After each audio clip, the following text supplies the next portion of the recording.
Sampai di mana kita?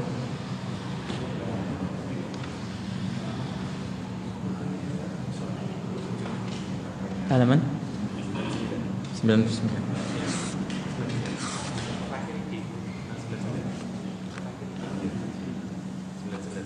Sama.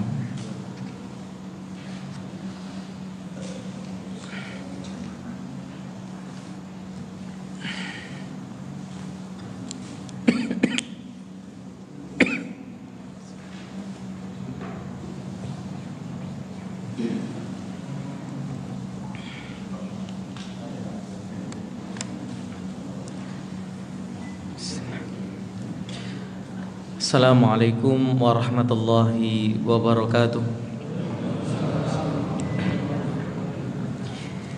Innal hamdalillah nahmaduhu wa nasta'inuhu wa nastaghfiruh wa na'udzu billahi min shururi anfusina wa sayyiati a'malina. Man yahdihillahu fala mudhillalah wa man yudlil fala hadiyalah. Wa asyhadu an la ilaha illallah wahdahu la syarika lah wa asyhadu anna Muhammadan abduhu wa rasuluh. Amma ba'du. Akhwati fillah rahimani wa rahimakumullah. Alhamdulillah, kembali kita memanjatkan syukur kita kehadirat Allah Subhanahu wa taala yang masih senantiasa melimpahkan kenikmatan anugerahnya serta masih membimbing kita dengan hidayahnya sehingga kita masih berjalan di atas jalan yang lurus ini. Agama Islam satu-satunya agama yang akan menyelamatkan seseorang di dunianya sebelum keselamatan yang hakiki kelak di akhirat. Maka marilah kita wujudkan puja puji syukur ini bukan sekedar di lisan kita, tapi lebih jauh kita juga mensyukuri kenikmatan ini berupa menjaga lisan kita, menjaga amal perbuatan kita agar selalu mendapatkan ridhanya Allah Subhanahu wa ta'ala. Kemudian salawat dan salam tidak lupa kita aturkan kepada beliau, panutan teladan kita Rasulullah Muhammad sallallahu alaihi wa ala alihi wasallam. Setelah 2 pertemuan sebelumnya atau 3 pertemuan berkaitan dengan buku panduan amal sehari semalam. Cukup lama ya kita jeda dari buku ini. Alhamdulillah di kesempatan malam hari ini kita dapat bonus Selasa kelima. Berarti ingat nanti Selasa depan sama materinya. Itu untuk Selasa ganjil, itu materinya panduan amal sehari semalam, sedangkan untuk Selasa genapnya Bulughul Maram. Taib, kita sampai pada halaman 99, masih membicarakan tentang masalah salat. Penulis hafizahullah memberikan judul petunjuk Nabi sallallahu alaihi wasallam dalam ibadah salat.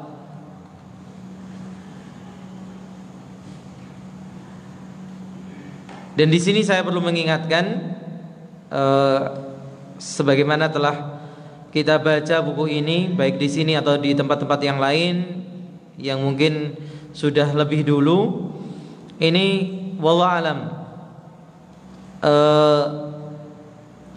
kekurangan ini dari penulis atau dari pengetik, gitu ya. Seringkali disebutkan nama Nabi SAW tanpa adanya salawat. Maka kita yang membaca meskipun tidak tertulis, tetap ketika disebutkan nama Nabi SAW, kita bersalawat kepadanya. Berikut beberapa petunjuk Nabi SAW berkenaan dengan pelaksanaan salat. Yang pertama, mengerjakan salat pada awal waktu. Meskipun kalau kita cermati apa yang kita pelajari pada kajian Ahad atau subuh berkah, kita sempat mengingatkan waktu itu bahwa hadis-hadis kebanyakan berbicara tentang salat pada waktunya. Sedangkan salat pada awal waktu itu hanya ada satu riwayat, dari riwayatnya Ummul Mukminin Maimunah. Tapi para ulama juga sepakat bahwa salat di awal waktu itu yang paling utama. Tapi seseorang paling salatnya tidak sampai keluar dari waktunya.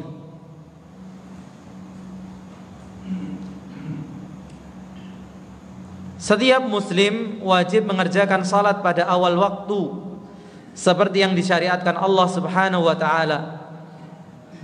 Dan kalimat wajib ini tentunya apa? Anjuran. Karena kita katakan tadi hadis-hadis itu menunjukkan salat pada waktunya. Sedangkan kalau ada udzur dan sebagainya memungkinkan untuk apa? Tidak di awal waktunya. Janganlah menunda-nunda dan mengulur-ulur pelaksanaan salat tanpa udzur yang dibenarkan syariat. Berarti kalau ada udzur di sana, kita bisa menunda pelaksanaannya, apalagi hingga keluar dari waktu yang ditentukan oleh Allah Subhanahu wa ta'ala. Sesungguhnya Allah telah menetapkan yang demikian dalam firman-Nya, innas salata kanat 'alal mu'minina kitaban mauquta. Sungguh salat itu adalah kewajiban yang ditentukan waktunya atas orang-orang yang beriman. Benar, kita tidak boleh mengarang waktu sendiri. Tidak boleh apa? Menetapkan waktu sendiri. Semua telah ditetapkan oleh Allah Subhanahu wa taala. Rasulullah sallallahu alaihi wasallam pun memerintahkan agar kita salat tepat pada waktunya. Nah, lihat di sini fakta hadisnya mengatakan shallis salata liwaqtiha. Salatlah engkau tepat pada waktunya. Demikian pula ketika beliau ditanya dalam banyak riwayat, diantaranya riwayatnya Abdullah bin Mas'ud, ketika ditanya ayu a'malil afdal, amal manakah yang paling utama?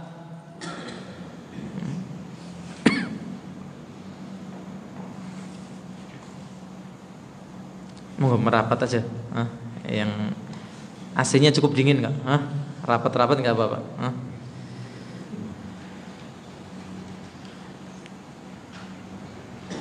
Ustaz masih boleh maju, Ustaz.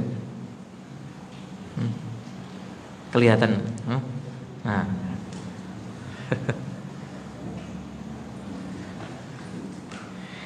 Iya. Rasulullah SAW ditanya amal apakah yang paling utama? Beliau menjawab apa? As-salatu li waqtiha. Salat pada waktunya. Kemudian ditanya lagi thumma ai, kemudian apa lagi? Beliau menjawab birrul walidain, berbakti kepada orang tua.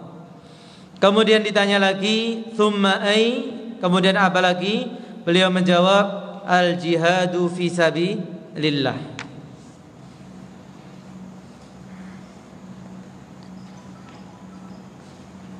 Karena kadang ada alasan seperti misalnya yang sering kita contohkan, ketika kami kuliah dulu ada pelaksanaan sholat zuhur ditunda sampai kuliah selesai. Kuliah selesai jam 1, sholat zuhur jam 12:15 sampai setengah 1. Ya, ditunda antara 1 jam sampai setengah jam sampai 1 jam. Kenapa? Ada alasan syar'i. Karena apa? Kalau dilaksanakan pada waktunya, mahasiswa setelah sholat biasanya hilang, gitu ya, atau menunda-nunda masuk ke kelas. Maka yang seperti ini tentunya apa? Lebih utama. Atau misalnya sebagian kita sekarang terikat kontrak kerja, sehingga misalnya sekarang jadwal sholat duhur jam 12 kurang 10, 15:10 gitu ya. Nah, dia baru keluar dari tempat kerjanya jam 12. Maka harus menepati kontraknya. Kemudian baru apa? Mengerjakan sholat, diadakan sholat berjamaah sesuai dengan waktu setelah apa? Waktu istirahat itu masuk. Tidak mengapa menunda sesaat, begitu ya. Kemudian baru diadzani, karena biasanya kalau sudah adzan jadi alasan untuk meninggalkan apa? Kewajibannya tadi, tidak. Maka yang seperti ini masuk dalam udzur-udzur syar'i. Tapi kalau kemudian rapat, yang sebenarnya rapat itu bisa diskorsing, bisa dipending dulu, ya seharusnya diskorsing dulu. Misalnya sudah rapat dari jam 9 pagi, maka dipending dulu, diskorsing dulu. Biasanya ada apa? Istilahnya isoma, gitu ya. Istirahat, sholat, makan, ini ya dimanfaatkan dulu. Baru nanti dilanjut setelahnya. Yang kedua, mengerjakan sholat sunnah di rumah. Ini juga sempat kita singgung dalam pembahasan kita at-targhib wa tarhib. Kaum laki-laki diwajibkan melaksanakan sholat fardu berjamaah di masjid. Adapun sholat sunnah rawatib dan sholat nafilah lainnya dianjurkan agar dikerjakan di rumah. Jadi sholat sunnah itu dikerjakannya apa? Di rumah. Afwan, pintunya ditutup kembali. Ya, jazakillah khairan.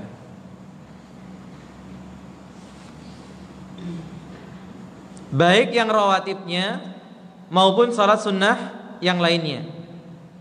Kenapa demikian? Supaya rumah juga berfungsi sebagai tempat sholat, yang dengan sholat tersebut apa? Terjaga sekaligus terpelihara dengan zikrullah dan sholat. Karena sholat kita pasti mengandung apa? Zikir dan doa, ya. Hingga rumah orang muslim tidak ditempati setan. Jadi kalau rumahnya orang muslim ditempati setan, kalau ditempati jin tidak masalah. Yang masalah itu ketika ditempati apa? Setan. Apa bedanya? Jin ada yang baik dan ada yang usil. Yang jahat itu yang disebut setan. Bikin suasana rumah tangga tidak nyaman dan seterusnya. Nah, ini yang perlu diusir. Tapi kalau dia hanya tinggal, tidak masalah, gitu ya. Kalau dia apa? Tinggal, nggak usil kemudian memperlihatkan penampakan gitu ya. Nah, ini berarti apa? Rumah kita ditempati setan. Berarti kitanya yang kurang mengingat Allah. Di samping itu akan turun berkah atas penghuninya. Selain rumah akan terjaga, terlindungi, juga apa? Keberkahan. Rumah itu serasa berkah. Mau itu sempit, mau itu luas, terasa nyaman ditinggali. Tapi kadang orang tinggal di rumah yang bagus, perabotnya lengkap, bangunannya indah, tapi tinggal di dalamnya apa? Tidak betah. Berarti tidak ada apa? Keberkahan. Kenapa? Ya, yang antum sering dengar itu cuplikan di radio kita, kisah yang disebutkan oleh Ustaz Abdul Hakim Abdad gitu ya.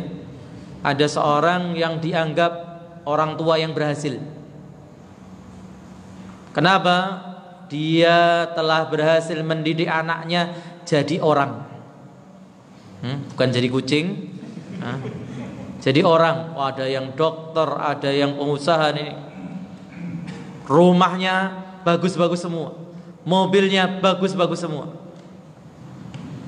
Tapi setiap kali si bapak ini masuk ke rumah anak-anaknya bagaimana? Kosong. Ayat Al-Quran gak pernah dibaca, sholat gak pernah ditegakkan. Utara mas, kosong mas. Antum di jatah utara, ya. Blok utara.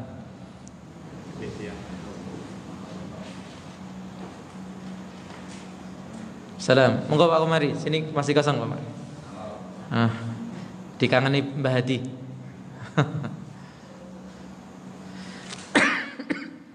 Dan itu fakta yang terjadi. Itu ya. Banyak orang punya fasilitas yang bagus, yang mewah, tapi tidak merasakan kebahagiaan, tidak merasakan keberkahan. Kenapa? Jangan-jangan ya memang tidak pernah ditegakkan ibadah dalam rumahnya. Rasulullah SAW bersabda, "Afdalu salatikum fi buyutikum illal maktubah." Dalam riwayat yang lain, "Afdalu salatil mar'i." Sebaik-baik salat kalian adalah salat yang dikerjakan di mana? Di rumah. Salat yang terbaik itu yang dikerjakan di rumah. Illal maktubah, kecuali yang wajib. Demikian pula dalam riwayat yang lain Rasulullah mengatakan, "Idza qada ahadukumus salata fi masjidihi." Apabila salah seorang dari kalian telah menyelesaikan salat di masjid, falyaj'al li baitihi nasiban min salatihi. Hendaklah ia menjadikan sebagian dari salatnya dikerjakan di rumahnya. Apa hikmahnya? Beliau jelaskan, fa innallaha ja'ilun fi baitihi min salatihi khaira. Karena sesungguhnya Allah menjadikan kebaikan dengan salat di rumahnya. Itu fungsi, dan itu yang tidak dijual di mana-mana. Antum kalau mau cari makanan dibawa ke rumah, banyak dijual. Cari perawatan dibawa ke rumah, banyak yang jual. Tapi cari kebahagiaan dibawa ke rumah, di mana jualnya? Di mana toko kebahagiaan?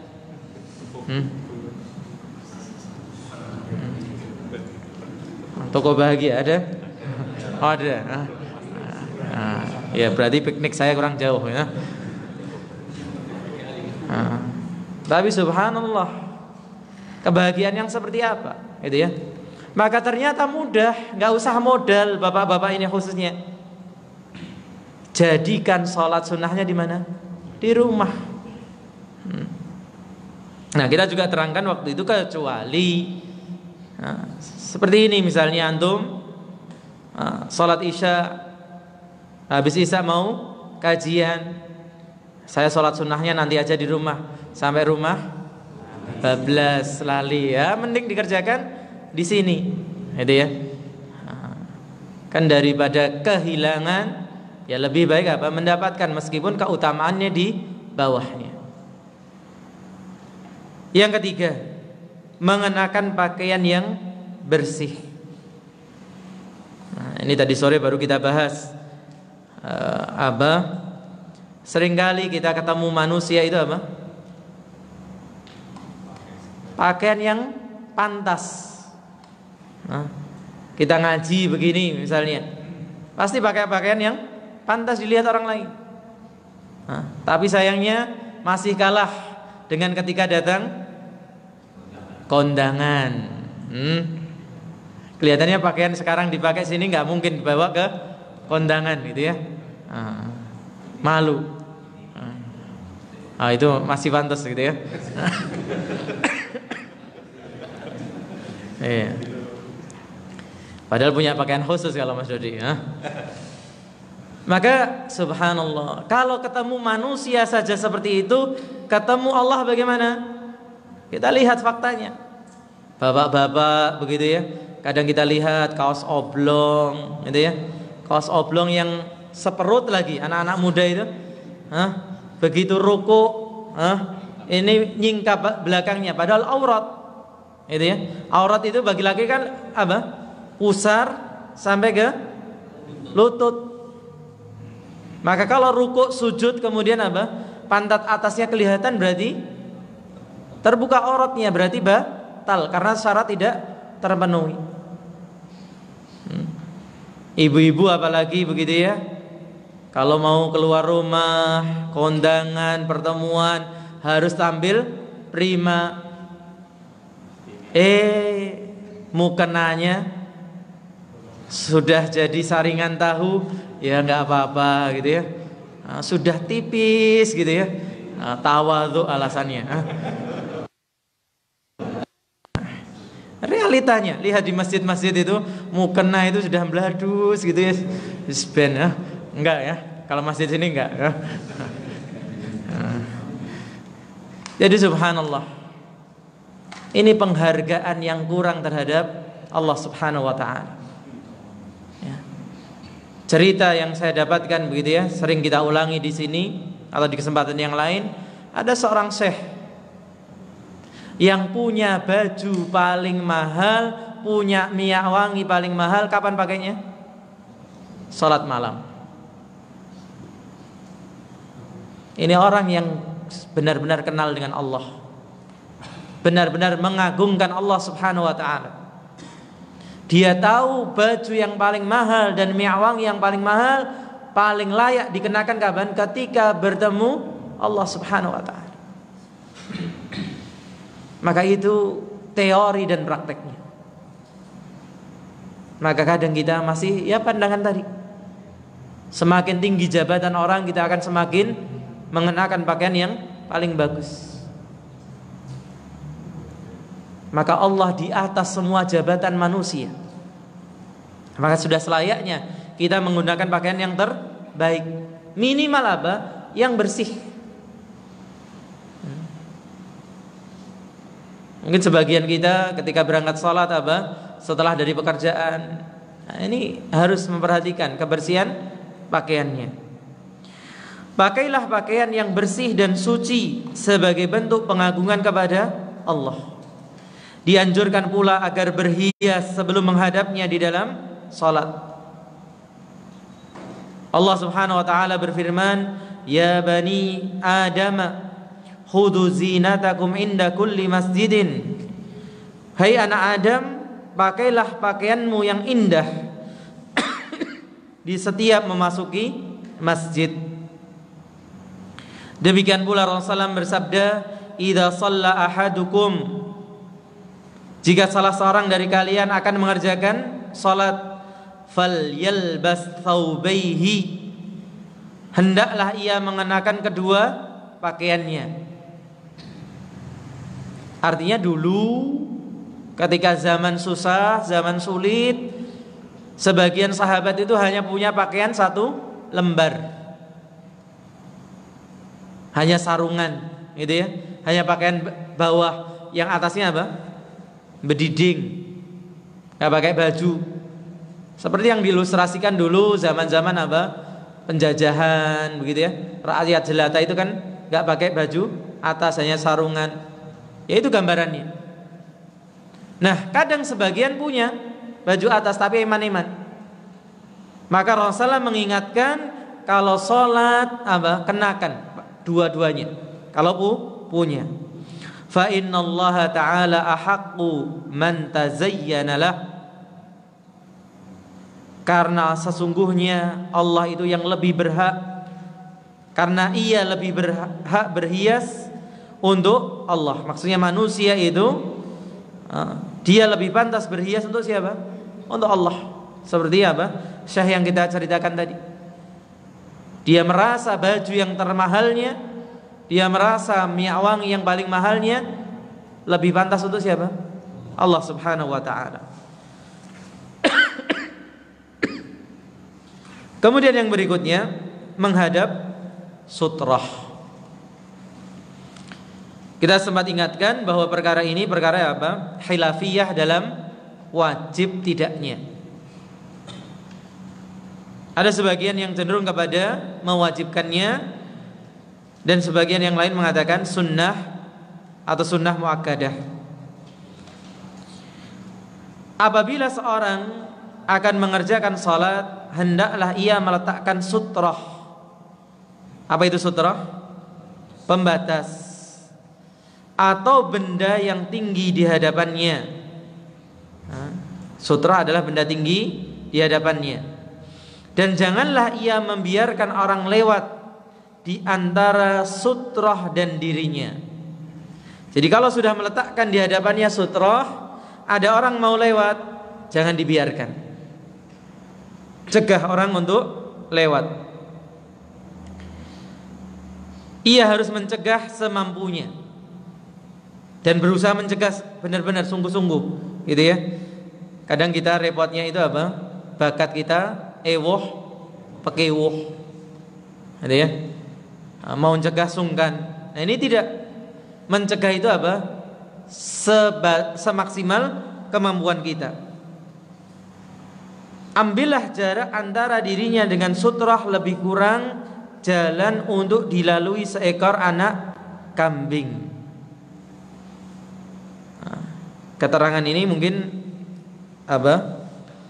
Ambigu begitu ya. Kurang jelas. Kalau jarak antara dirinya dengan sutrah itu bisa dilewati anak kambing. Kira-kira nempel dengan sutrah. Jadi mungkin berdirinya kayak saya ini berdiri ke dekat meja ini. Ini bisa dilewati anak kambing, gitu ya. 30 cm, gitu ya. Itu tentunya terlalu dekat. Lalu bagaimana maksud hadis ini?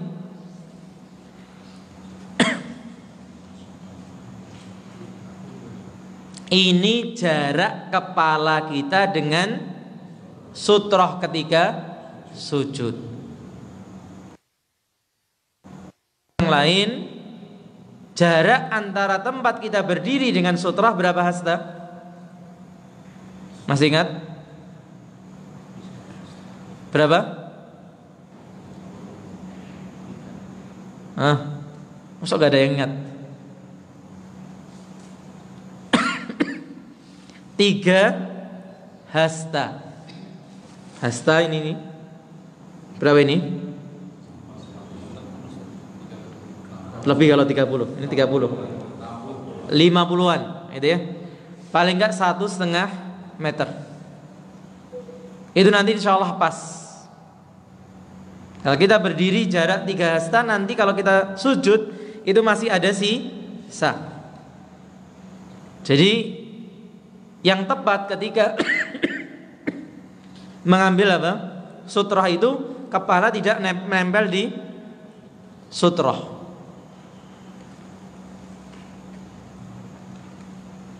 Ini yang sering kita lakukan. Terlalu apa? Nempel. Kenapa? Karena nggak ada kambing yang lewat.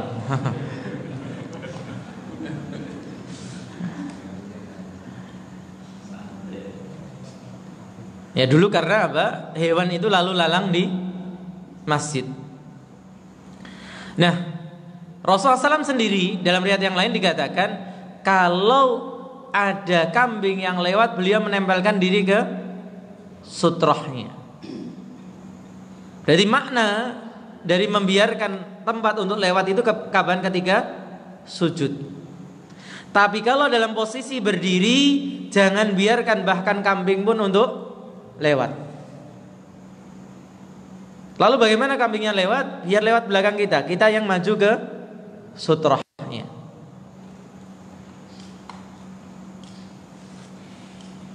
Itu maksud dari apa tadi? Jarak antara tempat berdiri dengan sutrah untuk apa? Jarak yang bisa dilewati anak kambing. Rasulullah SAW bersabda, Idza shalla ahadukum ila syai'in yasturuhu minan nas. Jika salah seorang di antara kamu salat menghadap sesuatu, yaitu sutrah yang melindunginya dari manusia, fa arada ahadun an yajtaza baina yadayhi falyadfahu. Lantas ada seorang yang berusaha lewat di antara dirinya dengan sutrah tersebut, hendaklah ia mencegahnya. Fa in aba falyuqatilhu fa innama huwa syaitanun. Jika dicegah tadi apa? Dia menolak, hendaklah ia lawan. Jadi falyuqatilhu bukan falyaqtulhu. Di sini ada yang perlu kita perhatikan, akar katanya sama, qatala. Tapi kalau diartikan langsung qatala itu artinya apa? Membunuh. Tapi kalau qatala itu belum tentu artinya membunuh. Tapi diartikan berusaha sungguh-sungguh. Dan itu ada dalam keterangan Syekh Muhammad ibn Shalih Al-Utsaimin ketika menjelaskan hadis. Mungkin antum kalau pernah ingat, kita pernah membahas ini. Rasulullah SAW mengatakan, umirtu an uqatilan nas hatta yashhadu an la ilaha illallah wa anna muhammadan rasulullah wa yuqimus shalah wa yu'tuz zakah. Fa idza fa'alu dzalika 'asamu minni dima'ahum wa amwalahum wa hisabuhum 'ala Allah. Iya, hafal set. Hafal tak? Iya, masyaallah. Aku diperintahkan apa? Umirtu an uqatila. Bukan suruh bunuhi manusia, tapi untuk mengajak dengan sungguh-sungguh agar manusia mengucapkan apa? La ilaha illallah Muhammadur Rasulullah, mengerjakan salat, menunaikan zakat. Kalau itu dilakukan, mereka apa? Terlindung darahnya, hartanya, dan hisabnya dikembalikan kepada Allah. Maka demikian pula di sini. Kalau orang pertama dicegah ngeyel, maka apa? Dicegah sungguh-sungguh. Bahkan dalam sebagian riwayat apa? Didorong pada apa? Lehernya, naharnya. Kenapa? Karena dia setan. Artinya dia berbuat perbuatannya setan. Dan setan bisa jadi dari golongan jin dan manusia. Ia juga boleh menjadikan tiang yang ada di masjid sebagai sutroh. Sayangnya masjid nggak ada tiangnya, adanya tembok, gitu ya. Maka itu keuntungan masjid ada tiangnya, bisa jadi sutroh. Tapi kadang memutus soft, gitu ya. Jadi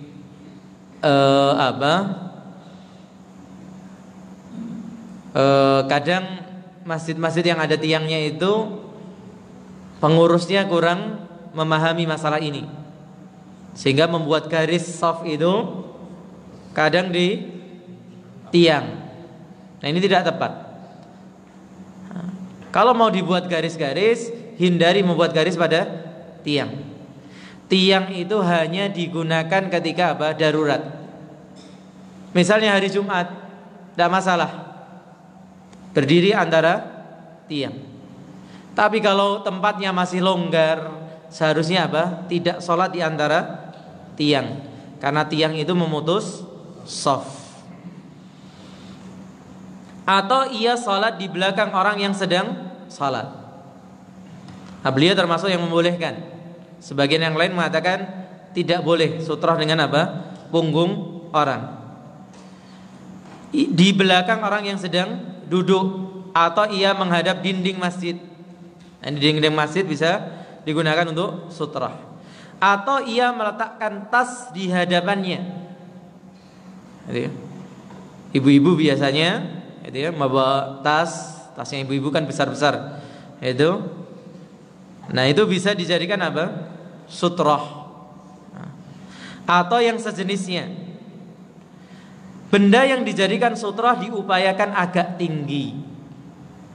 Nah, dia yang diatur itu apa? Ketinggiannya. Sedang lebarnya tidak masalah. Karena nanti akan disebutkan bahwa Rasulullah pernah apa? Menggunakan tombak atau tongkat sebagai sutrah. Minimal setinggi sandaran pelana. Itu idealnya sebenarnya. Kata minimal itu kata ideal. Karena kalau kita belajar lebih jauh atau pernah kita pelajari, bahkan dengan garis pun, seandainya kita tidak punya benda apapun, maka buatlah apa? Garis. Itu sebagai sutrah, agar mencegah orang-orang lewat di depannya. Ya tentunya kalau setinggi pelana sekitar 40 cm itu ya, itu akan terlihat orang. Oh, ini ada pembatas. Karena kadang ketika orang lewat itu apa? Istilahnya dipikir karo melaku. Nah, ini enggak merhatikan di depannya ada orang sholat, gitu ya. Melaku karo mikir atau mikir sambil melaku, gitu ya. Maka dia enggak perhatikan depannya. Nah, ketika ada sutrah, ini fungsinya mengingatkan ada yang sedang sholat. Maka sutrah itu yang tinggi. Rasulullah bersabda, mithlu atau muakhirati. Itu harakatnya terbalik gitu ya. Muakhirati.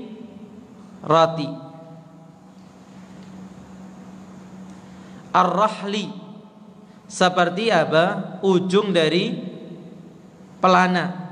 Takunu baina yaday ahadikum thumma la yadhurruhu ma marra baina yadayhi.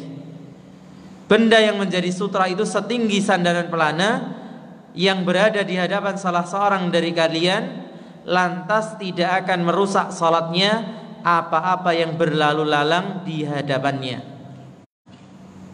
Di hadapan maksudnya apa? Di hadapan sutrah, bukan antara dirinya dengan sutrah. Jadi kalau orang sudah mengambil sutrah, kemudian ada orang yang lewat di mana? Setelah sutrah, ini tidak masalah. Yang menjadi masalah kalau lewatnya antara dirinya dengan sutrah. Bagaimana? Cegah. Sebagian ulama menetapkan ukuran tingginya lebih kurang 60 cm, bahkan dikatakan 60 cm, gitu ya. 40 itu, oh iya, iya pelana mungkin lebih tinggi lagi, 60 cm. Adapun lebarnya tidak ada berbatas. Jadi untuk tinggi itu yang diberikan apa? Tinggi yang ideal 60 cm. Itu ada 60 cm, Mas? Enggak ada ya? 40-an ya. Dan boleh menancapkan tongkat. Nabi pernah menancapkan al-anazah, yaitu sejenis tongkat, lalu salat menghadapnya. Tapi ya jangan karpet antum tancepi tongkat itu ya. Nanti urusan sama takmir. Yang kelima, tidak membiarkan orang lewat di hadapannya. Ini sebenarnya masih berkaitan dengan sutrah. Artinya kalau orang sudah pasang sutrah di hadapannya, jangan dibiarkan ada orang yang lewat. Maksudnya adalah jangan biarkan orang lewat antara dirinya dengan sutrah. Ia harus mencegah semampunya. Rasulullah SAW bersabda, "Idza kana ahadukum fi salatin fa arada insanun yamurru baina yadayhi liyadra'uhu mastata'a fa in aba falyuqatilhu fa innama huwa syaitanun." Jika salah seorang dari kalian mengerjakan salat, lantas seseorang hendak lewat di hadapannya, maksudnya apa? Antara dirinya dengan sutrah, maka hendaklah ia mencegahnya sebisa mungkin. Jika orang itu menolak, hendaklah ia lawan. Artinya mencegahnya lebih keras, karena perbuatan orang itu adalah perbuatan setan. Kalau itu peringatan atau perintah kepada apa? Orang yang sedang salat, kemudian beliau mengingatkan bagi orang yang lewat. Kita jangan meremehkan masalah melewati orang salat. Meskipun kita apa? Terburu-buru, meskipun kita punya hajat. Biasanya kita terpaksa melewati itu ketika ada makmum masbuk. Dan kita sering singgung, sayangnya orang lebih pekewuh kepada yang sudah selesai sholat daripada yang sedang sholat. Ya, kejadiannya biasanya sudah selesai zikir di shaf pertama atau dua, belakangnya kemudian apa? Ada orang masih masbuk. Nah, biasanya yang masbuk kan nggak sampai memenuhi shaf. Maka mudah sebenarnya kalau kita mau keluar. Mana? Lewat ke sana pojok baru ke belakang. Beres, tidak melewati orang sholat. Tapi biasanya sungkan melewati orang ini. Malah tidak sungkan melewati yang sedang sholat. Ini kebalik. Bahkan alternatifnya ketika shaf belakang penuh sedang sholat semua bagaimana? Menunggu itu lebih baik. Tapi kebelet mas. Jangan melewati. Namanya orang berdiri begini ya, tembus gini ya. Jangan dilewati di hadapannya, tapi lewat di sampingnya. Ini masih memungkinkan. Jadi berjalan di antara orang tersebut. Apalagi mungkin kalau di kebanyakan masjid shaf itu kan ada sedikit renggangnya. Maka apa? Atau biasanya setelah orang itu masbuk selesai memang agak merenggang. Ini manfaatkan celah itu. Jangan melewati di hadapannya. Itu solusinya. Kenapa kita tidak boleh? Tidak boleh lewat di hadapan orang yang sedang salat, yaitu seseorang yang salat menghadap sutrah. Kita wajib mencegah orang-orang yang berusaha lewat di depannya. Adapun makmum, sutrah mereka adalah imam. Nah, ini yang pernah kita singgung juga. Kadang ada yang hulu, kebablasan juga dalam apa? Masalah mencegah orang lewat. Makmum di depan batal, mau nggak mau harus ke belakang, dicegah. Nah, ini keliru. Dia kedudukannya sebagai makmum, sutrahnya ikut imam. Kecuali yang mau keluar tadi merasa punya pintu di situ, ke sini lewati imam, yaitu harus dicegah. Karena berarti apa? Dia sedang melewati orang sedang sholat. Tapi kalau di sini batal kemudian mau ke belakang sana melewati, nggak perlu dicegah, biarkan dia lewat, gitu ya. Nah, kemudian diingatkan menunggu sekian lama lebih baik baginya daripada lewat di hadapan orang tersebut. Kalau kita memang sudah selesai zikir lebih dulu, ingin pulang, gitu ya, menunggu. Paling orang yang terlambat sholat berapa menit? Katakan 10 menit, dia hanya dapat tasyahud akhir 4 rakaat, insya Allah 10 menit selesai. Manfaatkan untuk nambah zikir, manfaatkan untuk sholat sunnah.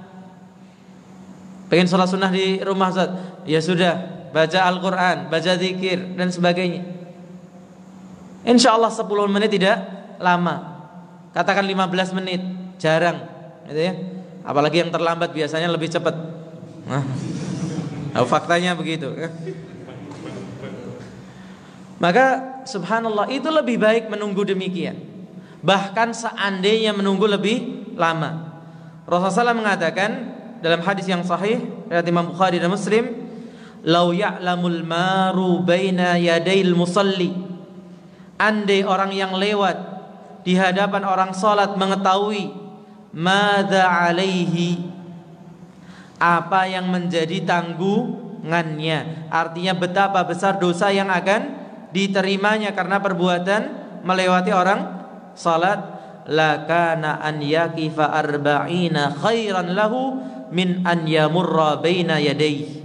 Niscaya lebih baik menunggu 40. 40 apa? Kita katakan tidak disebutkan di sini untuk menunjukkan waktu yang banyak. Sampai sebagian mengatakan 40 tahun. Ada nggak orang sholat sampai 40 tahun? Nggak ada. Ini bab mubalaghah saja. Untuk menunjukkan bahkan kalau nunggu 40 tahun sampai entek umurmu, gitu ya, itu lebih baik daripada melewati orang sholat. Nah, ini harus ditanamkan sedari dini, sejak kecil, supaya mereka terbiasa. Nah, kita lihat faktanya, masih banyak aja orang yang sudah dewasa, gitu ya, dengan seenaknya saja melewati orang sholat. Hal ini banyak diabaikan mayoritas kaum muslimin. Mereka melintasi begitu saja di hadapan orang yang sholat. Mereka tidak tahu bahwa perbuatan itu dilarang oleh syariat. Dalam hal ini, anak-anak juga harus dibimbing untuk tidak lewat di hadapan orang yang sholat.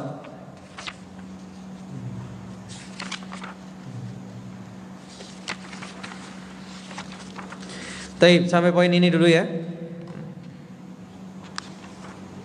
Atau tambah satu poin dulu. Pendek ini. Ini kalimatnya kelihatannya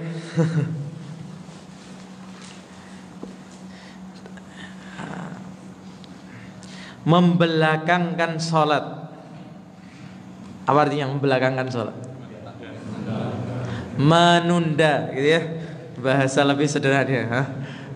Menunda, membelakangkan.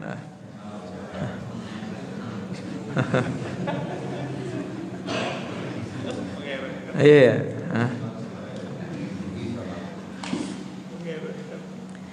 Menunda salat ketika makanan sudah terhidang. Maksudnya bagaimana? Ini berlaku apabila kita berselera makan atau kita ingin menyantap makanan yang dihidangkan tersebut, atau pada saat itu kita sangat lapar lalu dihidangkan makanan, maka dahulukan makanan agar tidak mengganggu kekhusyuan. Artinya misalnya istri masak yang spesial, kesukaan kita. Kapan selesai masaknya? Begitu azan zuhur, pas mateng. Maka yang seperti ini boleh menunda sholat. Atau kita sedang lapar, dari pagi belum makan tapi ngemil, ya. Podo wae, ya. Begitu makanan tersedia, kita pengen segera makan, tapi kok berbarengan dengan azan. Maka yang seperti ini kita boleh mendahulukan apa? Makan. Kenapa? Agar tidak mengganggu kekhusyuan. Begitu matang ingat, loh bocah-bocah mau ning omah, gek wis dintekke, ya. Rebutannya sama anak-anak biasanya kan gitu. Rasulullah SAW bersabda, "Quddimal asya'u wa hadaratis salatu." Jika makan malam dihidangkan, lalu tiba waktu salat. Dalam riwayat yang lain makanya dikatakan apa? Idza quddimal asya fala isya lahu. Kalau sudah disediakan asya, tidak ada isya. Asya itu apa? Makan malam.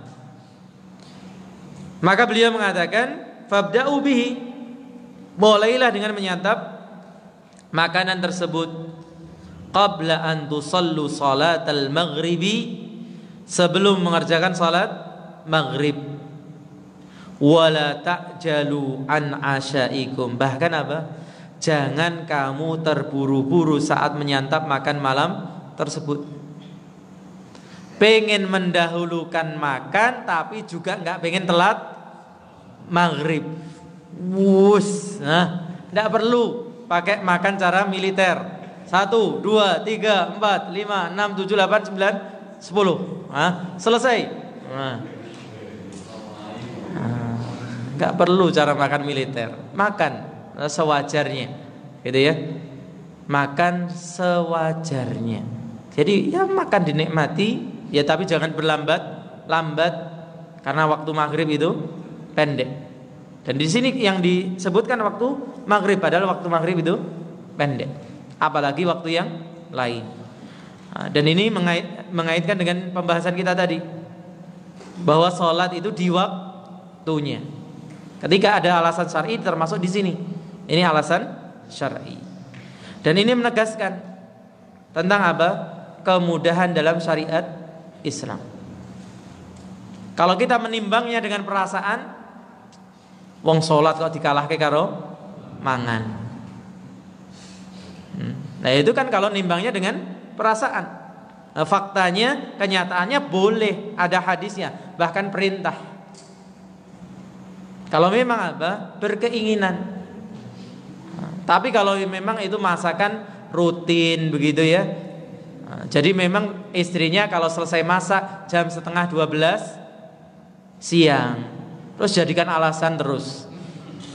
Saya makan dulu, kenapa? Katanya kalau apa? Ada makanan nggak boleh apa? Sholat dulu. Lah memang selesai masak itu 11:30 tiap hari. Ya, buyar kalau seperti ini. Maka ini perlu dipahami. Kapan itu? Ketika memang kita berkeinginan. Berkeinginan itu namanya ya sesuatu yang spesial. Kalau yang biasa ya kita kan biasa sholat apa? Makan siangnya setelah zuhur, ya setelah zuhur. Allahu a'lam. Ya. Moga silakan, ini yang bisa kita diskusikan, kita bacakan. Kalau mungkin ada koreksi tambahan.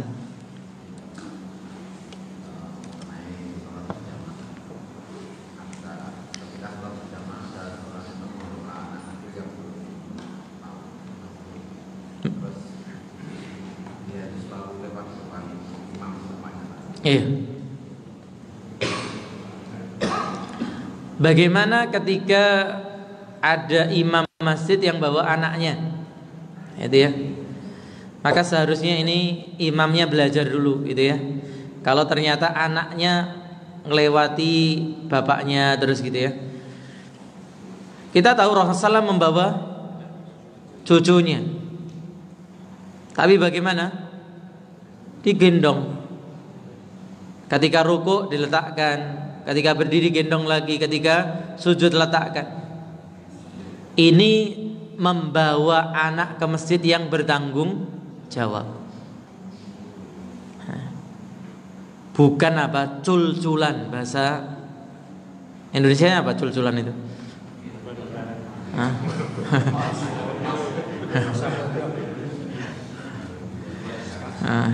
Dibiarkan gitu ya. Sebagian orang tua ingin mengajak anaknya ke masjid, tapi begitu sampai pintu masjid, cul-culan tadi. Maka jangan seperti itu. Kalau ingin mengajari ya diajari. Digandeng, diletakkan di sebelahnya. Kalau kurang dari 7 tahun, ya taruh di pojokan.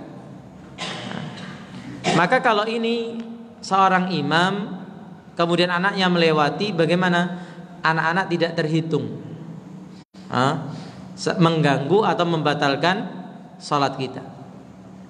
Dan kita pernah jelaskan bagaimana kalau yang melewati kita anak-anak, apakah dicegah atau tidak? Cegah atau tidak? Nah, kita tahu anak-anak ada 2 macam. Anak yang mumayyiz dan ghairu mumayyiz. Yes. Atau bahasa kita gampangnya apa? Bocah wis Jawa karo londo. Yang sudah paham dengan yang belum paham. Ada anak-anak kalau kita cegah tahu, oh ini berarti nggak boleh lewat. Tapi ada anak yang mau dicegah apa? Dikira jak guyon, lewati.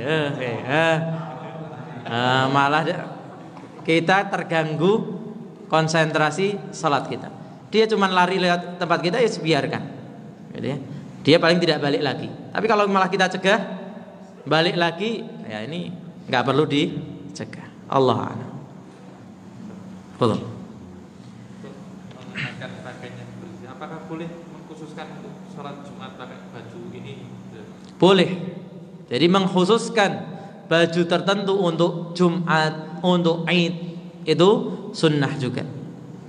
Jadi sebagaimana tadi kita kisahkan, dan itu sunnah Nabi SAW. Kita beli baju yang mahal untuk apa? Momen-momen yang spesial seperti Jumatan, untuk apa? Hari raya. Nah, Allah.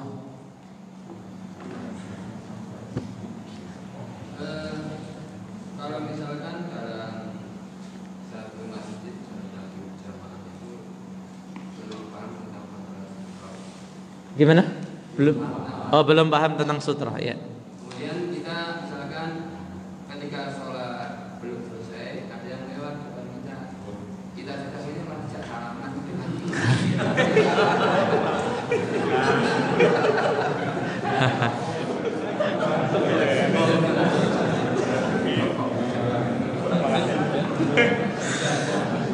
Ini fakta kelihatannya ya.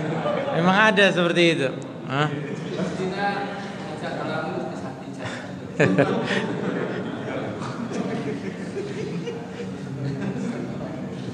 Wallahu alam, ditanyakan ulama gitu ya. Tapi di situ ada pelajaran yang bisa kita ambil. Gitu ya. Apa pelajarannya? Inilah tugas dakwah kita itu masih berat. Gitu ya. Perkara yang sederhana sebenarnya. Karena ini berkaitan dengan sholat gitu ya. Ternyata banyak masyarakat kita tidak tahu. Ini tugas kita itu untuk memberikan edukasi ke masyarakat itu sangatlah apa? Banyak atau berat. Dari masalah tauhid, dari masalah sholat, ini memang perlu banyak edukasi. Nah kalau kita diajak salaman bagaimana ya ditarik, nah, jangan diladeni gitu ya. Nah, nanti ini bisa sampai pada apa? Gerakan yang tidak diperlukan dalam sholat. Allah a'lam. Kalau ada Pak, mungkin kalau pelaksan yang depan. Apa itu? Ya dibunuh. Gimana? Iya, nggak batal salatnya. Segala gerakan yang dibutuhkan dalam salat tidak membatalkan salat. Nah.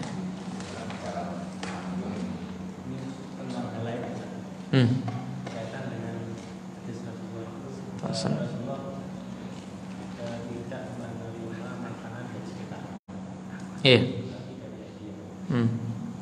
Kalau kita ingin bagaimana pada teman kita, ya kita itu bersedekah juga. Iya. Rasulullah SAW tidak menerima sedekah itu kekhususan bagi beliau dan keluarganya. Maka kalau kita ingin memberi kepada teman kita, boleh niatnya salah satu. Bersedekah boleh karena ada keutamaan sedekah. Memberi sebagai hadiah boleh karena hadiah juga diperintahkan tahadu tahabu. Saling memberilah hadiah, kalian akan saling mencintai. Maka niat yang manapun, kedua-duanya insyaallah mendapatkan ajar pahala insyaallah.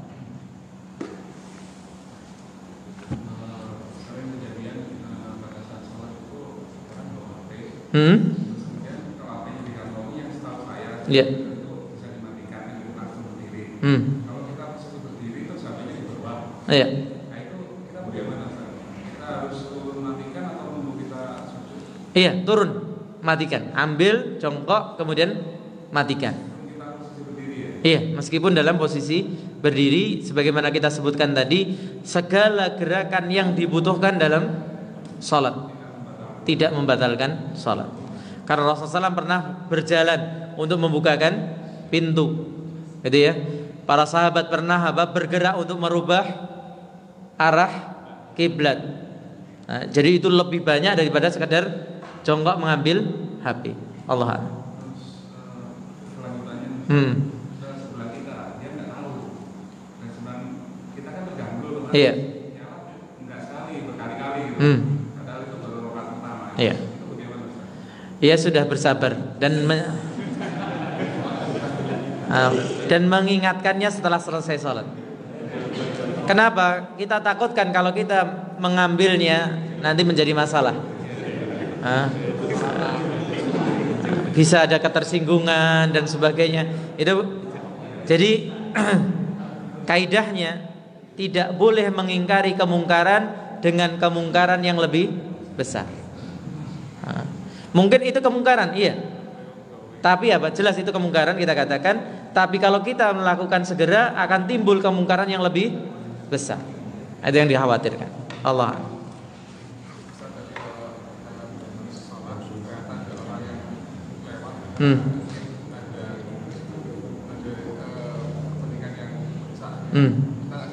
Iya.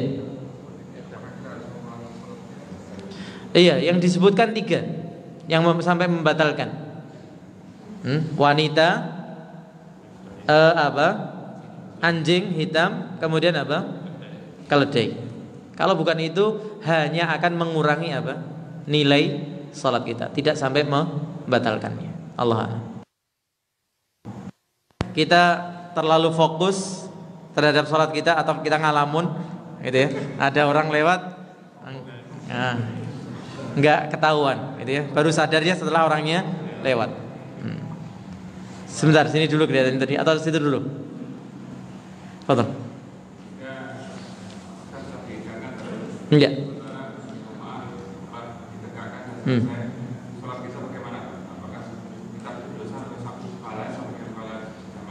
Iya. Bagaimana ketika masalah makanan dihidangkan tadi ternyata salat sudah ditegakkan. Ternyata kemudian ketika kita selesai makan, jamaah juga sudah selesai. Wallahu alam, hadis ini berbicara dalam kondisi tersebut. Karena tidak mungkin Rasulullah SAW menunggu satu orang yang sedang makan untuk menunda salat jamaah di masjid. Dan ini berlaku umum. Maka insya Allah kalau memang niatan kita menunda mengikuti perintah Rasulullah SAW ini, maka ini bisa kita kiaskan seperti wanita yang diperintahkan sholat di mana? Di rumah. Apakah berarti tidak mendapatkan keutamaan jamaah dan sebagainya? Tetap mendapatkan keutamaan.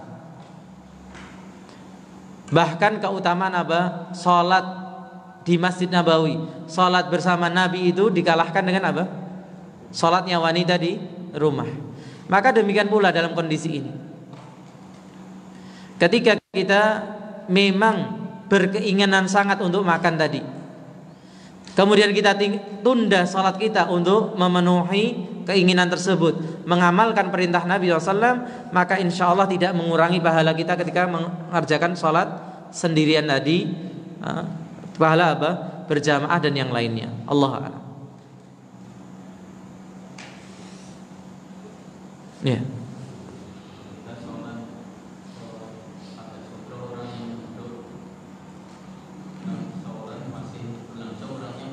Iya.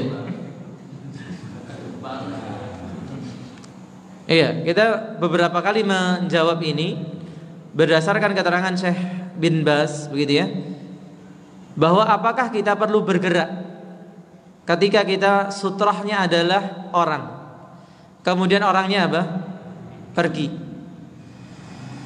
Maka beliau menyampaikan silahkan mendekat ke sutrah kalau sutrahnya dekat. Seperti Nabi SAW tadi, ketika berdiri ada kambing mau lewat, beliau mendekat ke sutrah.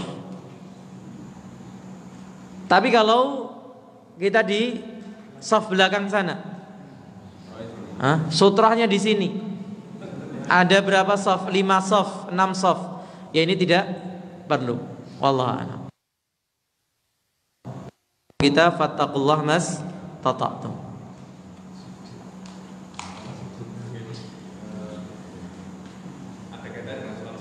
Iya.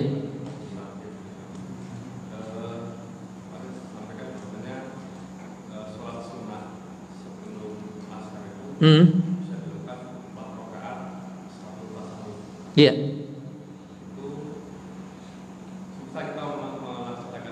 kita mana yang harus diutamakan. Menurut saya kita sholat sebelum asar, tapi itu kita gabungkan dengan sholat masjid dengan sholat sunnah. Iya. Apakah kita mungkin sekali-kali rakaat atau yang Dua-dua. Nggih. Kalau yang lebih utama yang dua-dua. Karena dikiaskan kepada salat malam. Salatul laili mathna mathna. Tapi kemudian ada pendapat di kalangan para ulama bahwa 4 itu bisa dikerjakan sekaligus. Tapi untuk menyelisihi salat yang wajib, bagaimana mengerjakannya dengan 1 kali tasyahud? Di pada asalnya sebenarnya mengerjakannya adalah dua. Tapi perlu kita ketahui ini supaya apa? Kita tidak menyalahkan. Ketika kita mendapati teman kita misalnya dia mengerjakannya 4 sekaligus dengan 1 kali tasyahud, kita tahu oh ada keterangan ulama yang memang menerangkan demikian. Nah, Allah a'lam.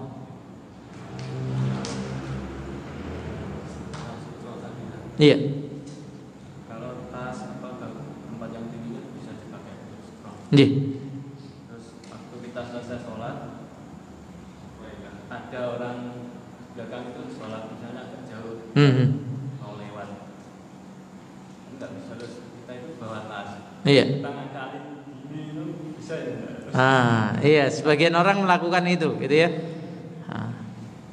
Wallahu alam, gitu ya. Kita nutupi, jadi karena orang itu nggak pakai sutroh, kita pakai tas kita untuk jadikan sutroh orang itu. Kemudian lewat. Sutroh portable, ya. Masya Allah. Inovasi tanpa henti ya, Masya Allah. Wallahu alam, nggak bisa jawab ya, belum bisa jawab atau ditanyakan kepada para ustadz. Ya. Amin. Ya. Terus ada saya pernah dengar mereka yang melewati sholat itu tidak dihalalkan untuk bunuh. Iya. Ini salah paham tentang hadis tadi kita katakan. Bukan nggak halal dibunuh, hanya melewati orang sholat gitu ya. Memang dosa gitu ya, tapi nggak sampai apa halal untuk dibunuh. Itu kita tadi terangkan. Nah, hadisnya apa? Kalau dia menolak dicegah fal yuqatilhu bukan artinya dibunuh, tapi dicegah dengan sungguh-sungguh. Ya. Jadi kadang memang salah penterjemahan itu bahaya, gitu ya. Nah, ya. Anak kecil, pemahaman saya pernah mengatakan itu mereka anak kecil yang belum sempurna wudunya itu memutus waktu gimana?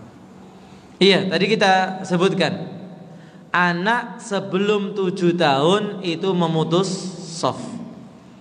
Kemarin diterangkan oleh Syekh Sulaiman Ar-Ruhaili. Jadi kalau anak belum 7 tahun, itu ya, memutus soft. Maka kalau kita mengajak anak kita belum 7 tahun apa? Berusaha cari soft yang paling ujung dan letakkan anak kita di ujung. Ya tergantung ya. Kalau kita di ujung kiri, di ujung kanan, berarti letakkan dia di kanan. Kalau kita di ujung kiri, letakkan di ujung kiri. Kalau memang ingin mendidik anak kita terbiasa ke masjid. Allah. Ini yang bisa kita baca. Diskusi. Ibu-ibu kalau mau tanya bisa lewat tulisan ya, nanti dimajukan ke depan untuk kesempatan berikutnya insyaallah. Semoga bermanfaat, kurang lebihnya saya mohon maaf. Subhanakallahumma wa bihamdika asyhadu an la ilaha illa anta astaghfiruka wa atubu ilaik. Assalamualaikum.